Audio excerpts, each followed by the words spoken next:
Hi అండి. ఇవాల్టి video వచ్చేసి లంచ్ రెసిపీ అనమాట.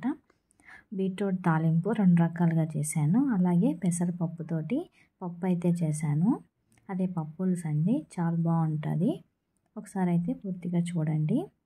ఇంకా పెరుగు అనమాట. ఈరోజు అయితే మధ్యాహ్నానికి అన్నము, బీట్రూట్ తాలింపు, పెసరపప్పు పప్పు, పెరుగు. నేను ఎలా చేశానో ఫస్ట్ నుంచి చూడండి. కొత్తగా మన ఛానల్ చూస్తున్నట్టయితే సబ్స్క్రైబ్ చేసుకోండి. వీడియోని అయితే స్కిప్ చేయకుండా లాస్ట్ వరకు చూడండి. ఇంట్రెస్ట్గా ఉంటుందన్నమాట. ఫస్ట్ అయితే బియ్యాన్ని అయితే నేను వంచుకుంటామండి. అన్నం అయితే మేము ఫస్ట్ నుంచి కూడా కుక్కర్లో అయితే పెట్టను.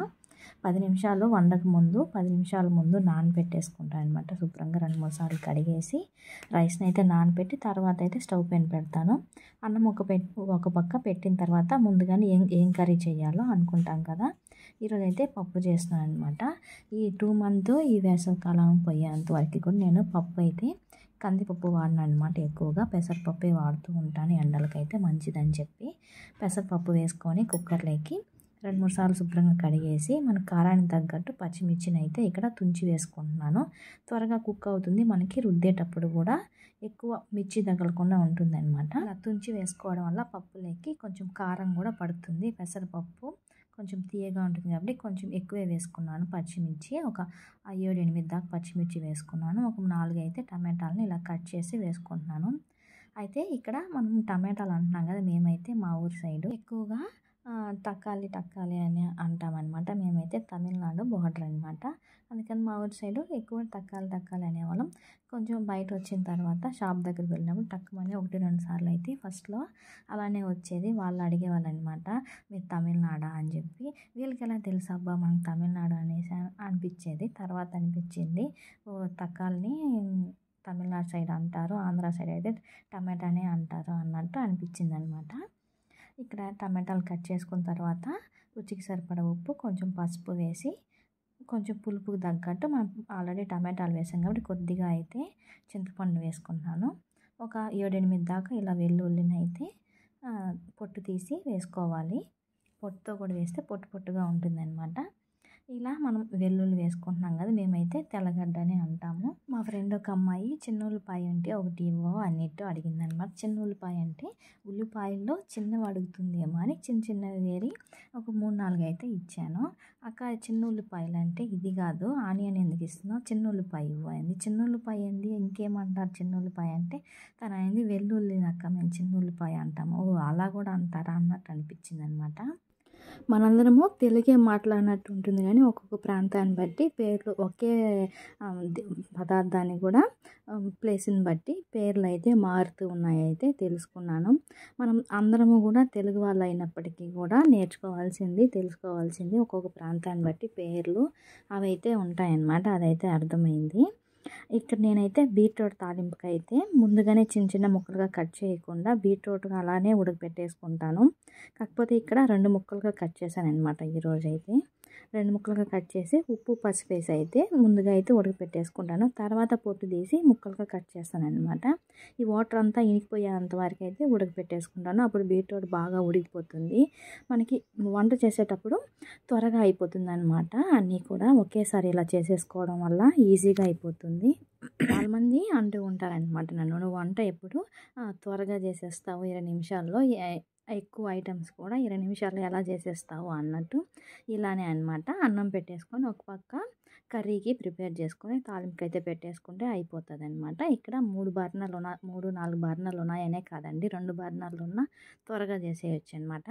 కొన్నిసార్లు అయితే నేను ఇంకా తక్కువ టైం ఉంది వంట చేయడానికి అనుకున్నప్పుడు అన్నం పెట్టేసి ఇంకా కర్రీస్ కూడా నేను ప్యాన్ పెట్టి ఆయిల్ వేసి ఆయిల్ హీట్ అయ్యే లోపు అయితే వెజిటేబుల్స్ కట్ చేసుకునే రోజు కూడా ఉంటుంది. అలా కూడా కట్ చేసుకుంటే మార్నింగ్ టైంలో అయితే హడావిడి లేకుండా వంట అయితే చాలా సింపుల్గా చేసేయచ్చు అనమాట, ఎక్కువ కష్టపడకుండా. కొంతమంది ఒక 4 చేయడానికి కూడా చాలా కష్టం అన్నట్టు ఫీల్ అవుతూ ఉంటారు కదా. ఏదైనా సరే ఒక ప్లాన్గా చేసుకుంటే ఈజీ అన్నమాట. అన్నాన్ని అయితే ఉడికిపోయింది, వంచేసి అయితే మళ్ళీ 1 నిమిషం అయితే సిమ్లో పెట్టుకోవాలి. 1 నిమిషం పాటు పెట్టుకుంటే ఎగస్ట్రా వాటర్ కింద గెంజి ఉంటే మనకి ఇదైపోయి అన్నం అయితే పొడిగా వస్తుంది. అన్నం వంచే వాళ్ళమైతే ఇలా కంపల్సరీ చేసుకుంటే అన్నం పొడి పొడిగా ఉంటుందన్నమాట. నేనైతే ఎప్పుడు రెగ్యులర్గా కుక్కర్లో అయితే పెట్టనన్నమాట, ఆల్మోస్ట్ ఎప్పుడు కూడా. మనకి అన్నం అయ్యేలోపు పప్పు అయితే ఉడికిపోయింది, తాలింపు కూడా రెడీ అయిపోయింది అనమాట. ఈ బీట్రూట్ ఇంకొంచెం ఉడికి ఒక 5 నిమిషాలు ఇంకా ఉడికిపోతుంది. అలాగ అయితే మనం ఆనియన్స్ అయితే ఇలా సన్నగా కట్ చేసేసుకోవచ్చు. ఆనియన్స్ని అయితే మా ఊరి సైడ్ అయితే ఎర్రగడ్డ అంటాం, ఇక్కడ కూడా ఆల్మోస్ట్ అలాగే అంటున్నారు. ఆంధ్ర సైడ్ కూడా కొంతమంది అయితే, రాయలసీమ సైడ్ వాళ్ళు అయితే ఎర్రగడ్డ అనే తెలుసు, కొంతమందికి అయితే తెలియదు అనమాట. ఒక్కొక్క పేరుతో అయితే ఇంట్రెస్ట్గా ఉంటుంది కొత్తగా విన్నప్పుడు. అయితే మీకు కూడా ఇలా ఎప్పుడైనా ఎక్స్పీరియన్స్ చేశారు లేదో కామెంట్ చేయండి. ఇలా ఆనియన్ కట్ చేసుకున్న తర్వాత ఈ విధంగా కొంచెం నలిపినట్టు పొడి పొడిగా వేసుకుంటే మనకి ఫ్రై త్వరగా అవుతుంది అనమాట. ఆనియన్ త్వరగా ఫ్రై అవుతుంది. లేదు అనుకుంటే అలా గడ్డలుగా ముక్కలుగా అలాగే ఉంటుందన్నమాట. బీట్రూట్ అయితే నేనైతే ఎప్పుడు కూడా ఫ్రైకి ఇదే విధంగానే కొంచెం పెద్ద ముక్కలుగానే ఉడకపెట్టేసుకుంటాను. ఉడకపెట్టుకున్న తర్వాత పొట్టు తీసి సన్నగా కట్ చేసుకుంటాను అనమాట.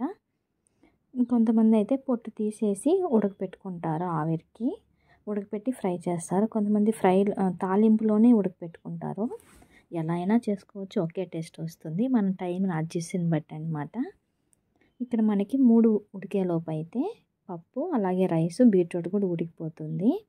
అలాగా మనం ఇలా కట్ చేసేసుకుంటే ఫ్రై అనేది త్వరగా అయిపోతుంది. కాకపోతే ఇక్కడ కట్ చేసేటప్పుడు కొంచెం టైం పడుతుంది, ఎందుకంటే కొంచెం వేడిగా ఉంటుంది కాబట్టి కొంచెం చల్లారడానికి టైం పడుతుంది అనమాట.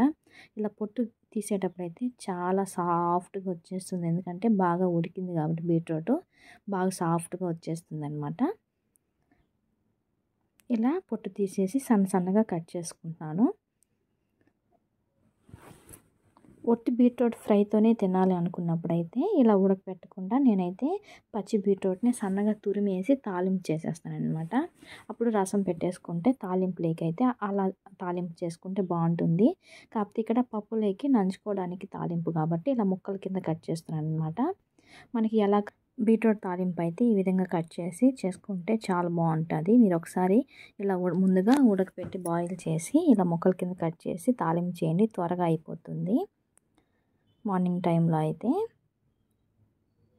ఇప్పుడైతే తాలింపు అయితే పెట్టేసుకుందాము. స్టవ్ పైన ఇలా మట్టి పాత్రలో అయితే తాలింపు చేస్తున్నాను. మట్టి పాత్ర పెట్టేసి, మట్టి పాత్ర ఎప్పుడు కూడా స్టార్టింగ్లో హైలో పెట్టకూడదు అనమాట, కొంచెం సిమ్లో పెట్టి తగినంత ఆయిల్ వేసుకొని పోపు దినుసులు కొంచెం ఫ్రై అయ్యేంత వరకు కొంచెం సిమ్లోనే ఫ్రై చేసుకోవాలి. ఫస్టే హైలో పెట్టకూడదు అనమాట మట్టి పాత్ర వాడేటప్పుడు. కొంచెం ఆయిల్ హీట్ అయిన తర్వాత పచ్చెనగపప్పు, ఆవాలు జీలకర్ర అయితే వేసుకోవాలి. పచ్చెనగపప్పు కొంచెం ఫ్రై అయిన తర్వాత జీలకర్ర కొద్దిగా ఆవాలు వేసుకుంటే పోపులోకి సరిపోతుంది. ఈ పోపు కొంచెం ఫ్రై అయిన తర్వాత ఒక 10 దాకా వెల్లుల్లి రెబ్బలు కొంచెం పొట్టు తీయకుండానే దంచి వేసుకుంటే ఫస్ట్లోనే తాలింపుకి టేస్ట్ అయితే బాగుంటుంది. అదే అండి, తెల్లగడ్డని ఎండుమిరకాయలు దంచి ఇలా వేసుకున్నాను. ఎండుమిర్చిని అయితే తుంచి వేసుకున్నాను, తెల్లగడ్డని దంచి వేసుకున్నాను. ముందుగా మనం సన్నగా కట్ చేసి పెట్టుకున్న ఆనియన్స్ని అయితే ఇక్కడ నేను మీడియం సైజువి 2 తీసుకున్నాను కదా, అవైతే ఇలా ఫ్రై చేసుకుంటున్నాను. మనం చేతితో నలిపి వేసుకున్నాం కదా, కొంచెం పొడిగా త్వరగా ఫ్రై అవుతుంది అనమాట. ఇందులోనే తగినంత ఉప్పు, కొంచెం పసుపుని యాడ్ చేసుకున్నాను. ఉల్లిపాయలు త్వరగా మగ్గుతుంది. స్టార్టింగ్లోనే ఉప్పు కొంచెం పసుపు వేసుకోవడం వల్ల టేస్ట్ కూడా కొంచెం బాగుంటుంది. ఇందులోనే కొంచెం ఫ్రై అయిన తర్వాత కొంచెం కరివేపాకు వేసుకొని ఒకసారి బాగా కలుపుకోండి. తాలింపుకి కరివేపాకు వేసుకుంటే బాగుంటుంది.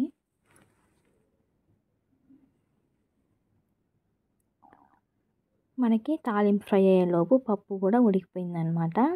మనకి 20 నిమిషాల్లోనే అన్నము, పప్పు, తాలింపు కూడా అయిపోతుంది. ఇంకేమైనా చేయాలన్నా అయిపోతుంది అనమాట. కర్రీ క్విక్గా చేసేయచ్చు ఎంతమందికైనా కూడా.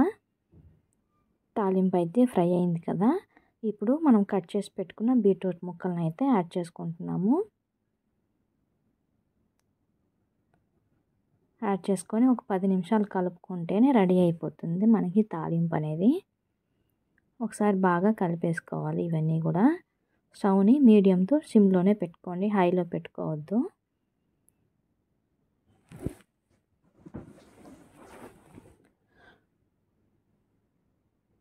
ఈ విధంగా బాగా కలిసేంత వరకు బాగా మిక్స్ చేసుకుంటూ ఉండాలి కంటిన్యూస్గా. మనకు ఆల్రెడీ కుక్ అయింది కాబట్టి దీనిలో ఏమీ కుక్ అవ్వాల్సిన లేదు. తాలింపు కొంచెం బాగా ముక్కలకు పట్టుకుంటే సరిపోతుంది. ఇక్కడ చూడండి, ముక్క అయితే మనకి బాగానే ఉడికింది. ఫస్టే మనకి ఉడకపెట్టుకున్నాం కాబట్టి బాగా ఉడికిపోయింది అనమాట. కాకపోతే ఇక్కడ ముక్కలకి పోపు కొంచెం బాగా పట్టడానికి ఒక 10 నిమిషాల పాటు మీడియంలో పెట్టుకొని కలుపుకుంటూ ఉంటే పోపు బాగా ముక్కలకు పడుతుంది. తాలింపు అనేది బాగుంటుంది. ఇక్కడ మూత పెట్టి ఒక 5 నిమిషాలు అయితే మగ్గనిచ్చుకుంటున్నాను. అలాగైతే మనకి పప్పు కూడా విజిల్ అయిపోయిందనమాట, ప్రెషర్ పోయింది. ఇప్పుడైతే దీన్ని బాగా మెదిపేసుకోవాలి. మెదిపేసుకొని పక్కన పెట్టుకోండి. ఇప్పుడు ఫ్రైలోకి అయితే మీ కారానికి తగ్గట్టు కారం అయితే యాడ్ చేసుకోండి. కొంచెం కొత్తిమీర వేసుకొని కలుపుకుంటే రెడీ అయిపోతుంది బీట్రూట్ తాలింపు. చాలా సింపుల్గా అయిపోయింది కదండి. టేస్ట్ కూడా చాలా బాగుంటుంది. టేస్ట్ ఇంకొంచెం పెంచుకోవాలనుకుంటే పప్పుల పొడి అయితే యాడ్ చేసుకోండి. నేనైతే ఇది ఇలా కలిపేసుకుంటేనే రెడీ అయిపోతుంది. కొంచెం పక్కకు తీసి పప్పు మిగిలిన వాళ్ళకైతే పప్పుల పొడి అయితే యాడ్ చేసుకుంటున్నాను. ఒకరికైతే తీసేస్తున్నాను అనమాట, పప్పుల పొడి తిన్నారనమాట. అందుకని ఒకరి కోసం తీసేసి మిగిలిన మాకు అందరికీ కోసం అయితే పప్పుల పొడి అయితే యాడ్ చేసుకుంటున్నాను. పప్పుల పొడి వేసుకుంటే టేస్ట్ బాగుంటుందండి. ఈ తాలింపు అనే కాదు, అన్ని తాలింపులు కూడా ఇలా పప్పుల పొడి వేసుకుంటే చాలా బాగుంటుంది. ఈ పప్పుల పొడి ముందు వీడియోలో అప్లోడ్ చేస్తున్నాను, చూడండి వాళ్ళైతే చూడండి. లింక్ కావాలనుకుంటే డిస్క్రిప్షన్లో లింక్ ఇస్తాను, ఒకసారి చెక్ చేయండి. ఏ తాలింపుకైనా కూడా ఇలా తాలింపు పొడి వేసుకుంటే చాలా బాగుంటుంది. ఇంకేం యాడ్ చేయాల్సింది ఉండదన్నమాట. ఇందులో తెల్లగడ్డ అన్నీ ఉంటాయి. ఇంకేం యాడ్ చేయకపోయినా పర్వాలేదు.